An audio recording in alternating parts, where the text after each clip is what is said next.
reconocido periodista argentino, Eduardo Feynman, hace algunos días dijo que después de la victoria de Milei, en Argentina se respira aires de libertad. Les damos la bienvenida una vez más al programa de los políticamente incorrectos. Esta vez vamos a hablar acerca de la victoria de Milei en las últimas elecciones presidenciales en Argentina. Te doy la bienvenida, Adrián. ¿Cómo has estado? ¿Cómo estás, Noé? Muchas gracias más bien por una vez más acompañarnos a cada uno de ustedes en el programa de los políticamente incorrectos. En esta ocasión ya vamos a entrar un poco más al espacio político. Vamos a poder ya analizar, si bien no somos parte de la nación argentina, bien nos sirve la política para poder examinar, para poder analizar sobre todo y el distinto tipo de corrientes ideológicas y poder leer mejor un mapa político que se va pintando por la región. Y es justamente por eso que hemos escogido el tema de poder hablar del señor Javier Milei, ahora presidente de la nación argentina, Javier Milei. Vamos a darle un pequeño esquema, vamos a darle un contexto breve a las personas que nos están viendo de cómo surge Javier Milei, a raíz de qué surge Javier Milei. Milei, allá antes incluso de que él llegue a ser candidato a la diputación en Argentina, porque fue diputado y posteriormente se metió a las elecciones generales, Milei siempre fue reconocido por el aspecto académico. Milei siempre ha sido considerado un académico, un docente de universidad, y es ahí donde empieza a surgir como economista. También ya posteriormente Milei aparece en los medios de comunicación argentinos en los que, bueno, lo invitaban para charlar de algunos aspectos de la economía. Siempre se ha notado en Javier Milei con tintes a lo que bien él llama de indignación en contra de lo que él ha denominado la casta política en Argentina. A mí me gusta cómo sobresale, como alguien que estaba exento de la política, de alguien que no era parte. Pero Javier Milei decide adentrarse en la política a raíz de un país que ya tenía un régimen, básicamente el kirchnerismo, una sociedad más que todo enraizada a pensamientos de izquierda, a pensamientos sobre el socialismo. Entonces, incluso cuando en Argentina ser llamado liberal, o como él se denomina liberal libertario, era básicamente un pecado, era como que decir, wow, no, o sea, como aquí tienden, al menos los de izquierda o los partidos de izquierda, tildar de derechistas, de ultraderecha, a aquellos que son disidentes de su ideología. Entonces, pero, pero claro, o sea, con esa palabra ultraderecha de por sí ha generado en el pensamiento de la población como un cierto rechazo, algo malo, algo que viene para hacer daño, para lastimar y demás, como dictaduras y todo aquello. En el aspecto social, por ejemplo, y económico, ¿no? Que tiene que ver esto de la hiperinflación que ha ocurrido en los últimos años, ¿no? Ya desde hace mucho tiempo, pero sobre todo en los últimos años que se ha disparado de una forma abismal, a tal punto que ha llegado a sobrepasar el 100%, ¿no? Incluso los últimos datos dicen que ha llegado a un 140% de inflación, sí. Y en cuanto a pobreza también, ¿no? Ha acercado casi al 40% de pobreza, ¿no?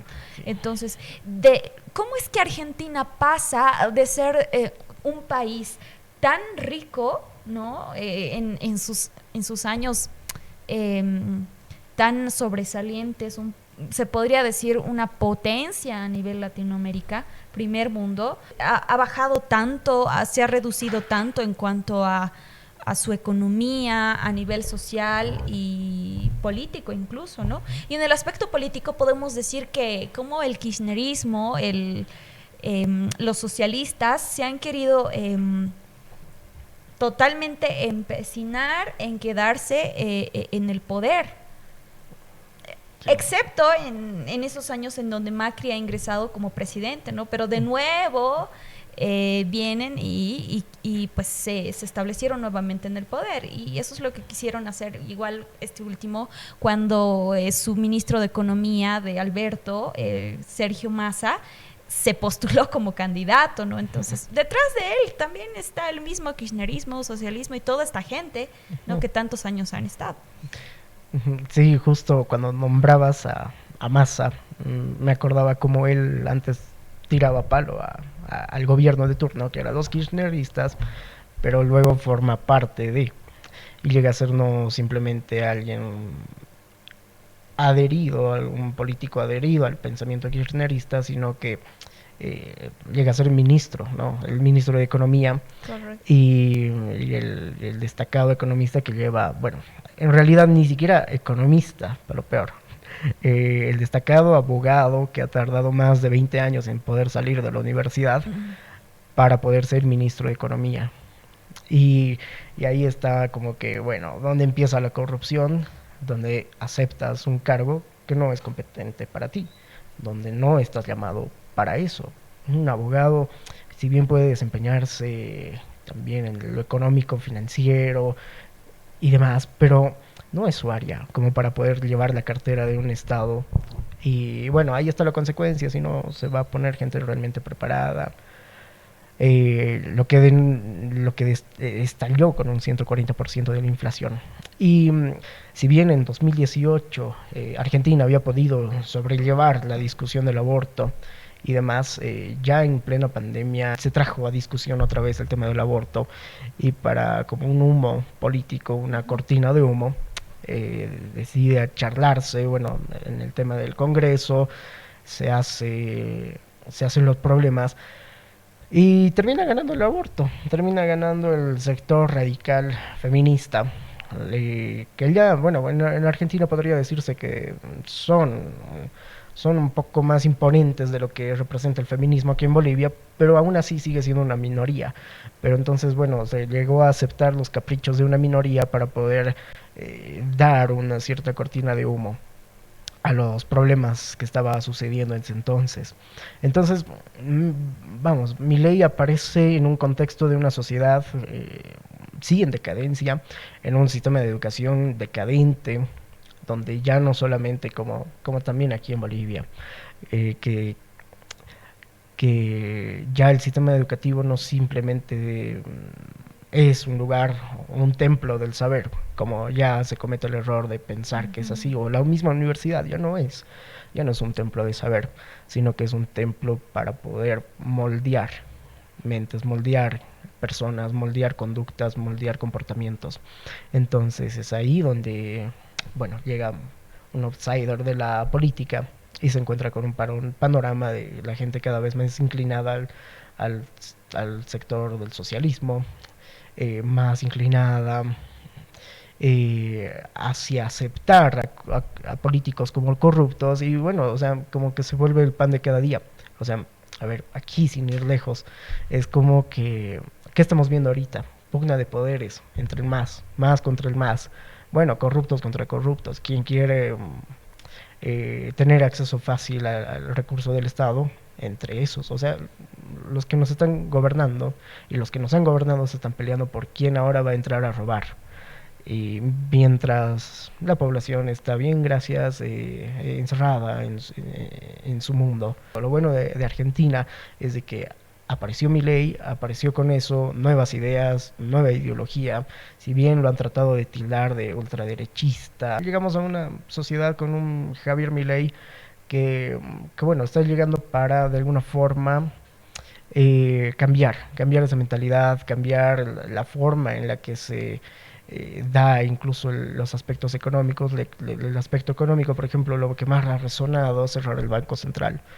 Y, y nada, lo iremos tocando más adelante, pero bueno, eso podría decirse en los antecedentes. En cuanto a los antecedentes y el contexto, ¿no? Del país vecino Argentina.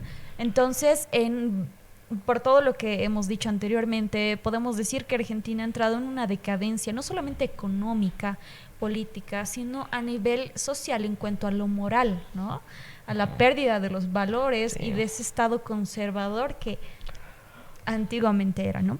Pero bueno, es una de las propuestas del presidente electo Milei, que más adelante vamos a estar también abordando esos aspectos.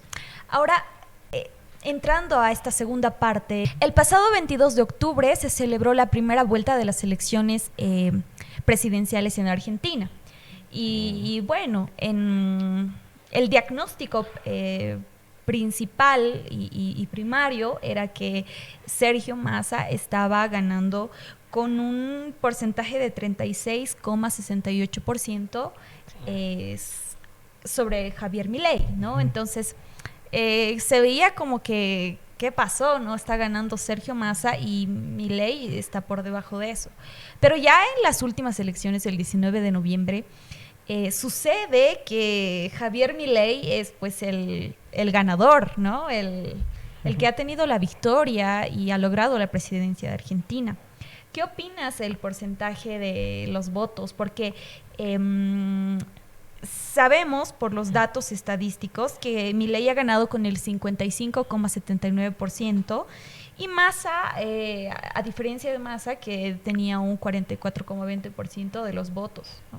Sí, o sea, a ver, viendo los números, primera elección que se dio las PASO, en las primarias, a ver, Massa saca un 36%, y es ahí como para prestar atención lo habilidoso como político que ha podido ser para poder engañar a un 36% del electorado.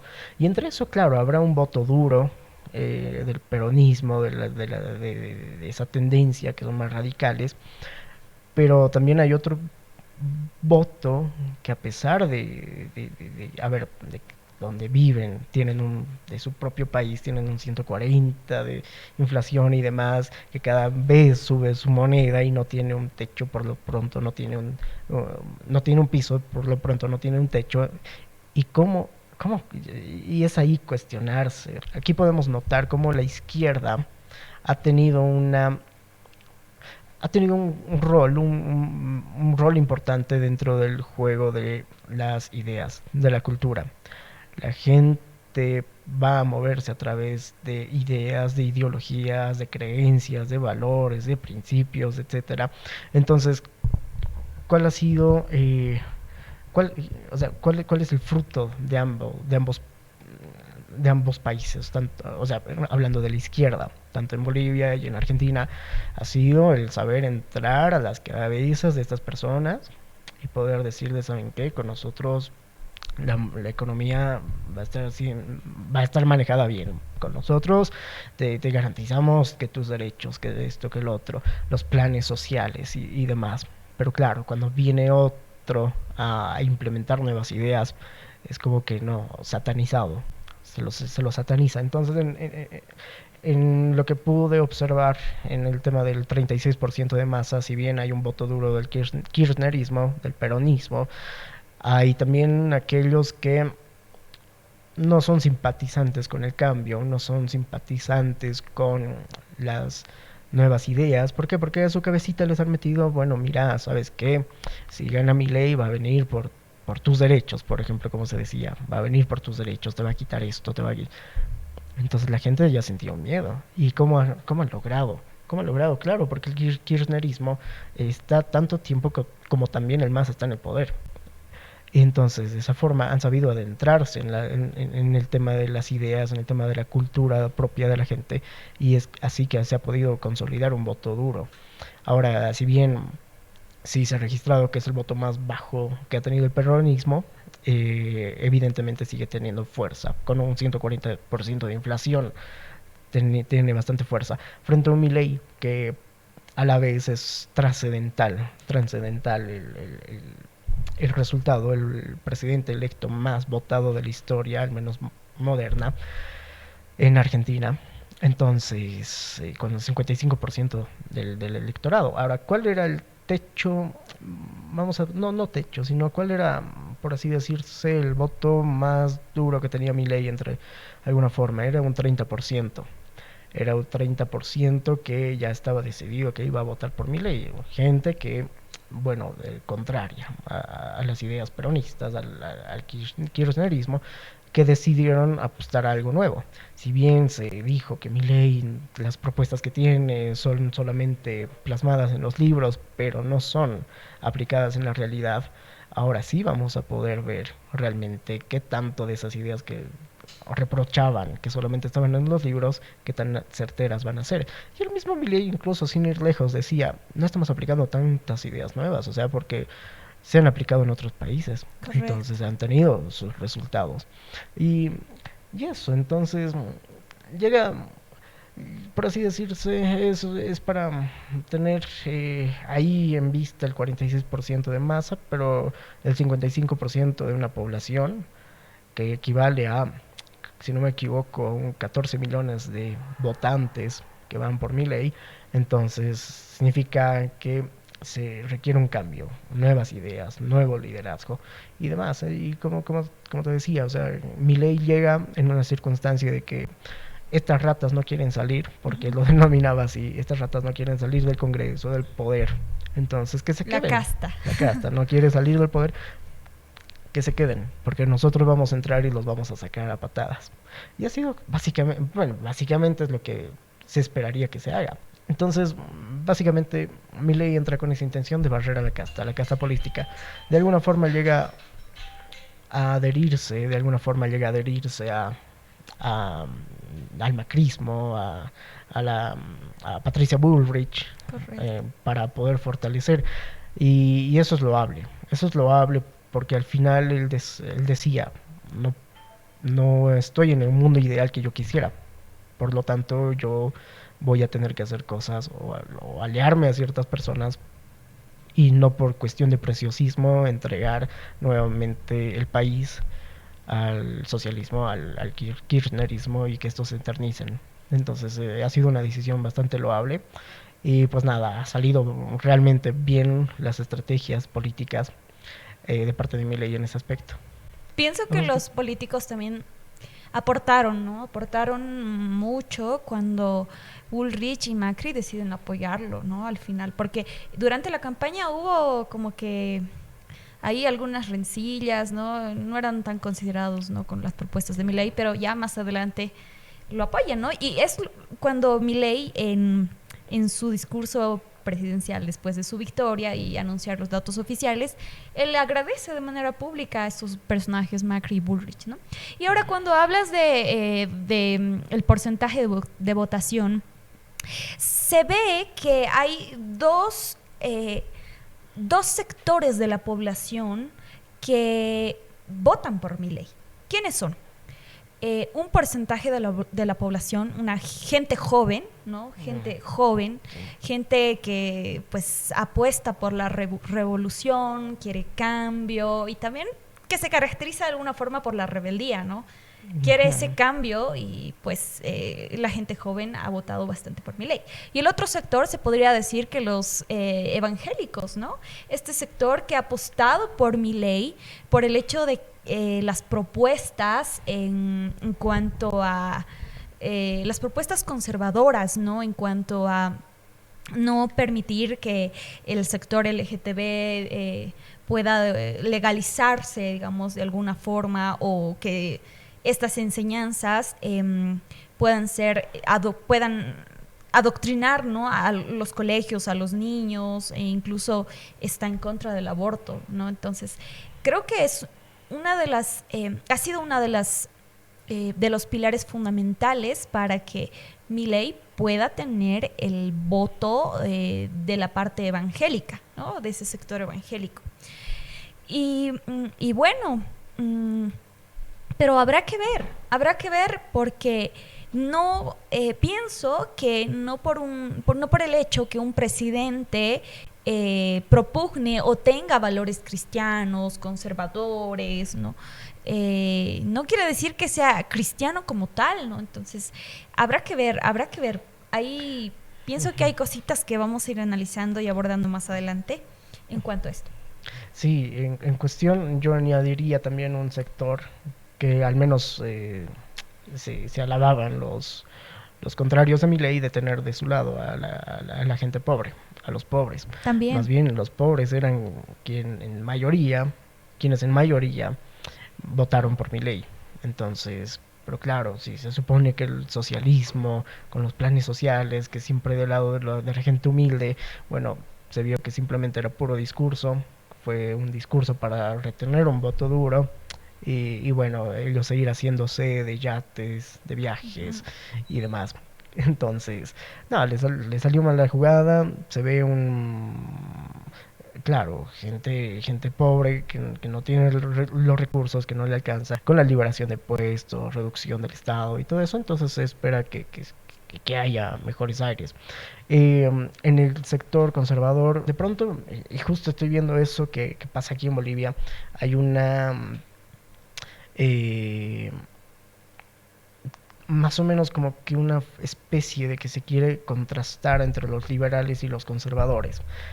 Milei de pronto liberal libertario, pero él asume el respeto irrestricto al proyecto de la vida del prójimo, como lo Ujú. denomina. Correcto. Entre eso está la anulación, bueno, el estar en contra del aborto.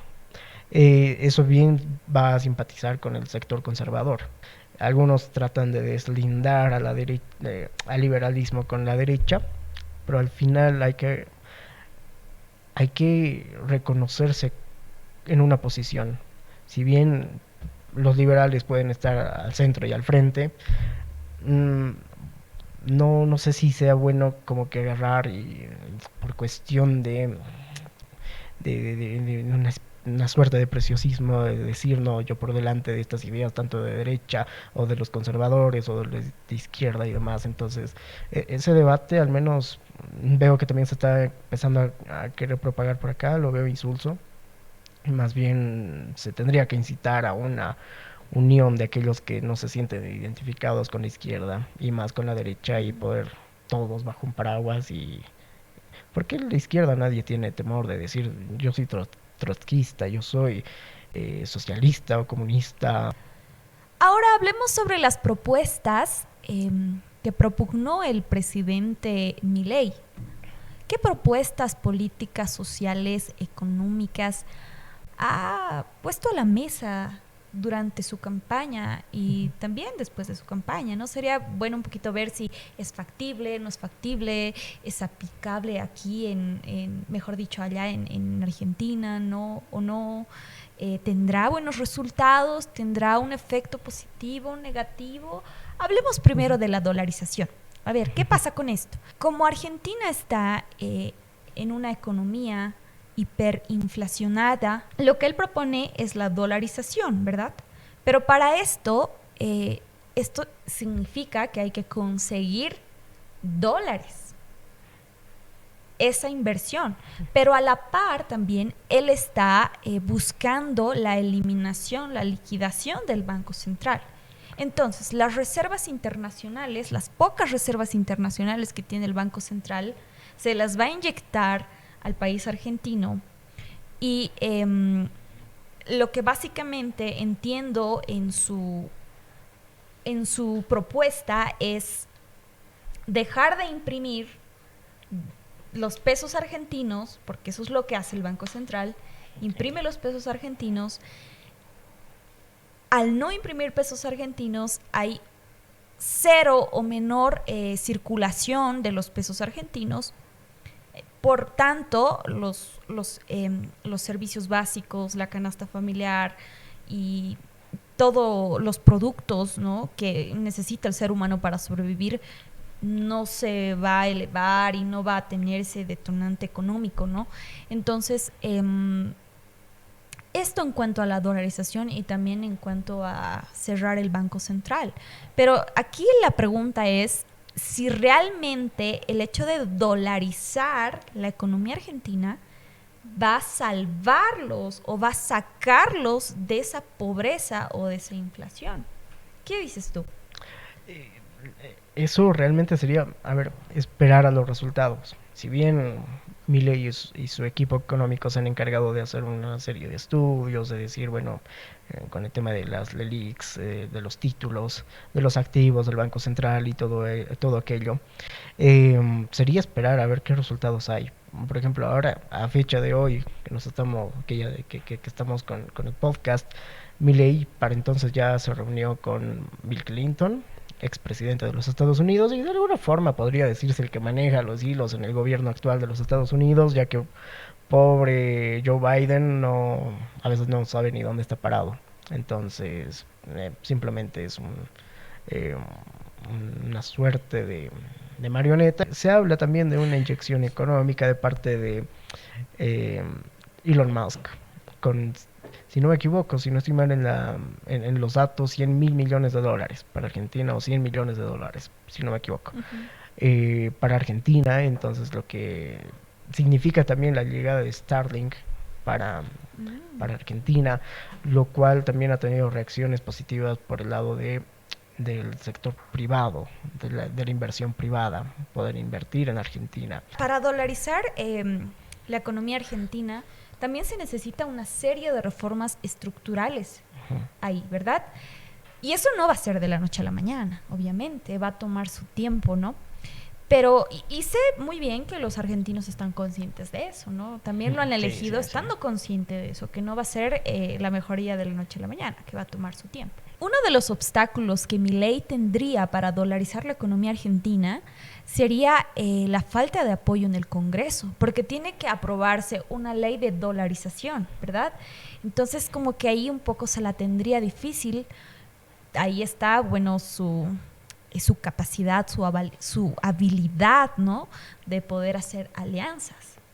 Sí, de hacer alianzas. Claro, de hecho, digamos, va a tener de alguna forma el apoyo o respaldo del partido de Mauricio Macri, eh, pero habrá que ver cómo le va en el Congreso. En el Congreso sí tiene que tener una habilidad al menos de negociación. Correcto. Para con el otro bando, pero algo es cierto. Él decía, la reforma que tenga que hacerse se lo va a presentar al pueblo y también al Congreso, y si el Congreso es el que no quiere aprobar, significa que estarían en contra de un bien en común para los argentinos. O sea, esto quiere decir que si el Congreso, por cuestión ideológica y demás, va a sobreponer eso por encima del bienestar de los argentinos, de la economía, de la funcionalidad del país mismo, entonces queda claro que bueno, o sea, los que mal parados quedarían sería el partido opositor, la oposición.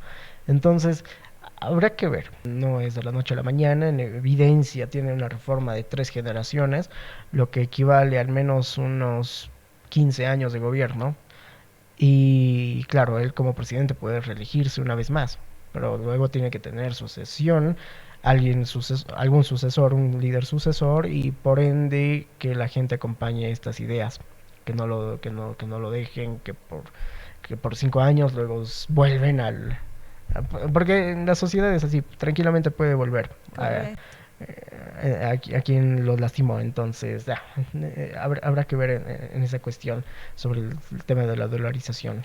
Me gustó mucho lo que un abogado, filósofo, sociólogo, César Vidal, dijo.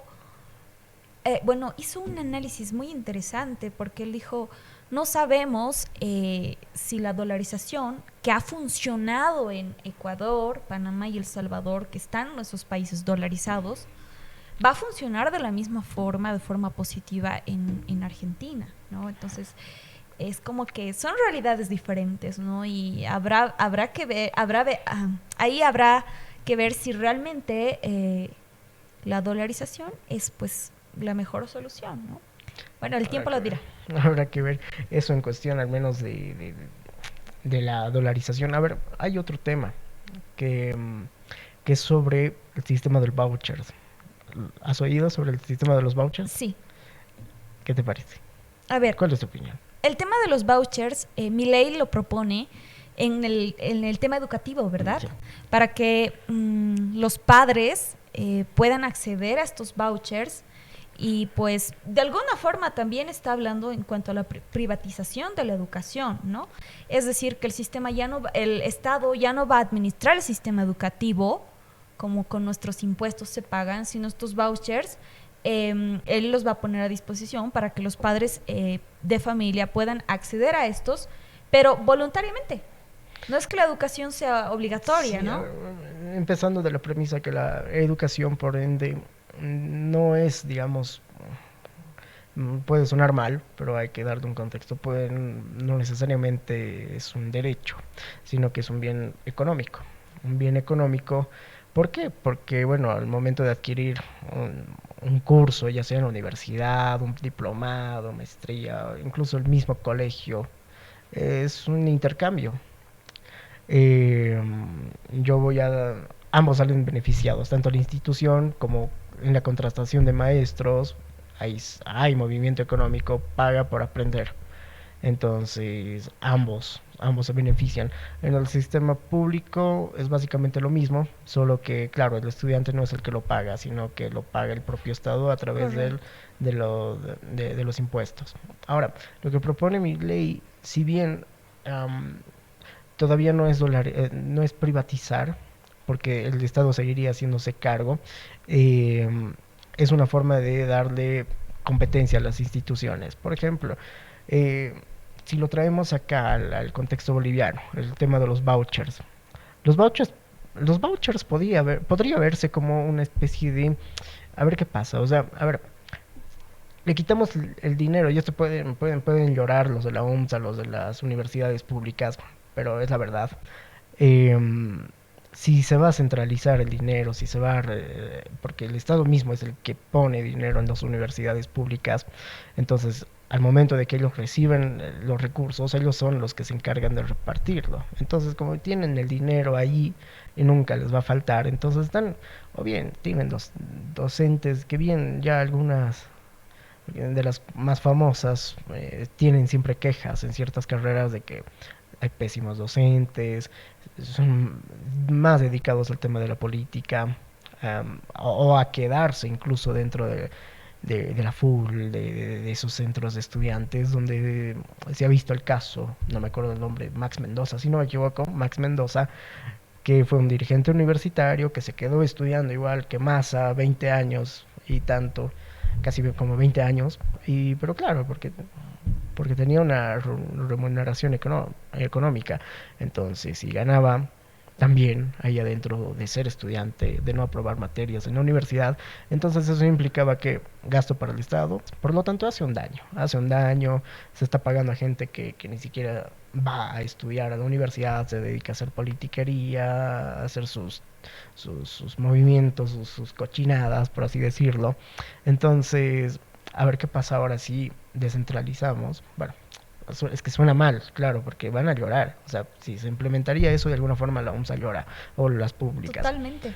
En- O sea, Ujú. estamos hablando, perdón que te corte, estamos hablando, en pocas palabras, de que este dinero que se transfiere al Ministerio de Educación y es el ente que se encarga de administrarlo a través de la educación, esto directamente se va a dar a los padres de familia. Sí, directamente al estudiante, digamos. Ahora, habría que ver en qué medida se empieza en Argentina, si es con los colegios, porque tendría que verse con el tema de las provincias y toda esa coordinación, pero de momento se presume que pueda ser al nivel universitario. En el nivel universitario es el mismo estudiante el que va a recibir el voucher y él va a decidir dónde quiere estudiar. Entonces ahí entra ya el tema de qué institución es mejor, qué institución te ofrece mejor, por decir pensum, qué áreas te ofrecen. Y ahí el estudiante podrá ver si le conviene adherirse a una pública, una universidad del Estado, o prefiere irse a una privada, lo cual el mismo Estado estaría cubriendo. Entonces no es que pucha, se le quita el acceso a la educación, no, porque, y eso ha sido parte de la campaña de miedo, pero no, se ha dejado muy en claro que la educación sigue siendo pública, lo único que cambia es el mecanismo. Como te digo, si acá seguimos con ese mecanismo de darle dinero a las propias universidades y estas se encargan de despilfarrar y hacer un daño económico al Estado, entonces habría que cambiar. Ya no a la universidad misma, sino al estudiante, y el estudiante elige dónde quiere ir. Ahora sí, la UMSA. por así decirlo, u otra universidad pública, no está dando un no está dando, digamos, un buen contenido académico, no está teniendo un nivel académico, eh, entonces prefiero irme a otra que no se la pasen haciendo política todo el año, que si bailo tengo puntos, que si hago política, si apoyo a cierto candidato, tengo puntos extra, que me favorece para mi parte académica, para mi desarrollo, esta universidad o esta otra, y lo mismo tendría que hacerse de alguna forma con los colegios.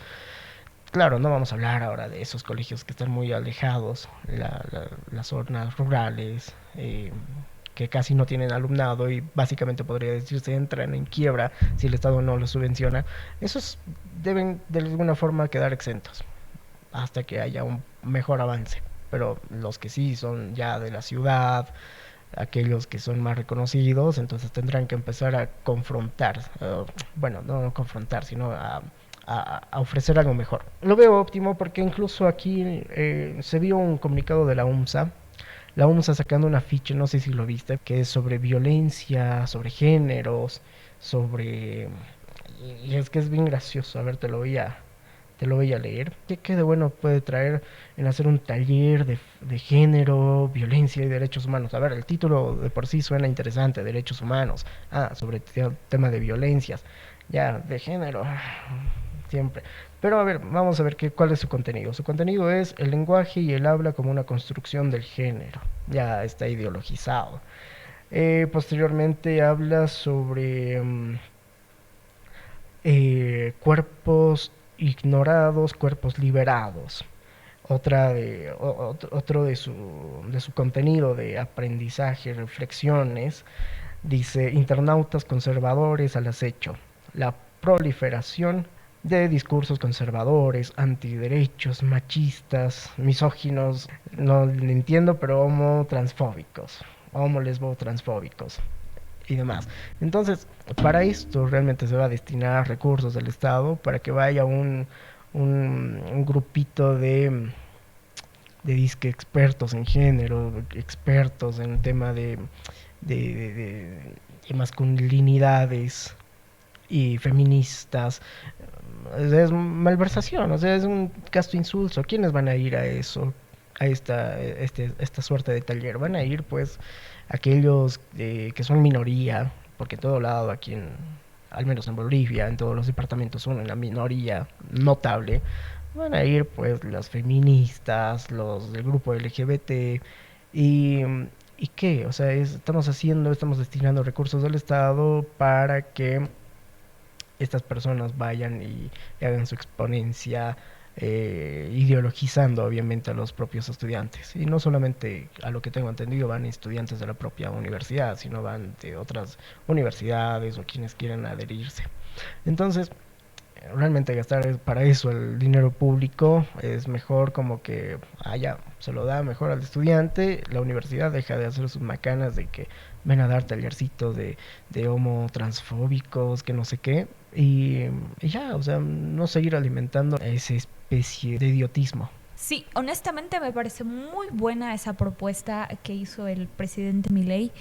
Eh, por muchos aspectos, ¿no? Por el aspecto económico, por el aspecto moral, social, ¿no? Que ya no van a estar adoctrinados de alguna forma en la etapa del colegio, la etapa escolar, sino que pueden elegir su educación de alguna forma, sí, evitando este tipo de cosas que está pasando aquí en nuestro país, Bolivia, en la UMSA. Y también de alguna forma... Ahora en los colegios también se ha demostrado que hay adoctrinamiento, especie de ideologización del género. Correcto. Entonces, mejor el Estado que no sea parte... A ver, si bien es una interesante propuesta, porque el sector privado, ¿qué va a estar interesándose en dar este tipo de contenidos? No le interesa. Más bien formarlos en cuestión científica, en cuestiones biológicas y todo eso. Entonces, no estar con una ideologización. Así que me parece muy parece viable, mejor. Muy viable, honestamente me parece una muy buena propuesta que hizo el presidente Milei, y además de barrer la famosa limpieza política de la que habló él, ¿no? Ujú, De limpiar esas políticas corruptas, sucias que existen dentro de las universidades. Ahora, hablando del tema del Estado, él propuso minimizar al máximo el Estado, el funcionamiento del Estado. sí. ¿Cómo lo propone él?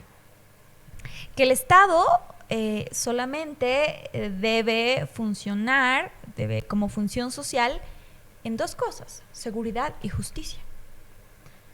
Y después, en cuanto a regular el comercio, el mercado, él propone pues un mercado libre, ¿no? Sí, sí, justamente la escuela austríaca, que él hace, bueno, que él es parte de pensadores como Hayek, Mises, que ya hablaban igual de la reducción del Estado, del orden espontáneo, y eso es muy cierto. Cuando el Estado llega a del orden espontáneo. Cuando el Estado viene a regular tu vida, a regular qué es lo que tienes que hacer, con quiénes, hacer negocios y con quiénes no, con quiénes, o cómo vas a proyectar tu vida, entonces el Estado mismo ya se adentró a la vida privada de la persona.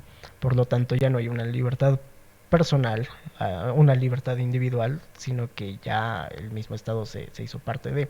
Ahora, los órdenes espontáneos consisten en todo, incluso hasta en la propia vida. Por ejemplo, eso puede ser aplicable como antes se veía que el orden espontáneo en la naturaleza humana era, por ejemplo, el tema de tener hijos. No que el Estado venga y te diga solo puedes tener un hijo, o si quieres puedes abortarlo y demás. Entonces, en esas cuestiones donde el Estado ha tenido más poder. Ahora, ¿qué significa más poder para el Estado? Significa más recursos. ¿Más recursos de dónde va a sacar el Estado? A través de los contribuyentes.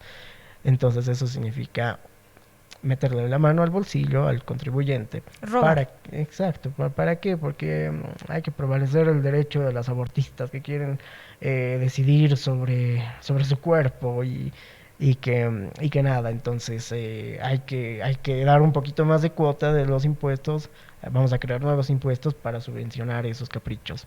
Entonces, y eso ahora me hacía recuerdo, ya que estábamos hablando de los vouchers, como los estudiantes de la universidad empezaron a llorar, ¿no? De una universidad, no me acuerdo cuál es, no tengo el dato preciso, pero veía el video de cómo empezaban a lloriquear estos muchachitos en cuestión de que no puedo pasar una vida luchando por mis derechos, que hemos conseguido todos nuestros derechos, pero ¿derechos de qué?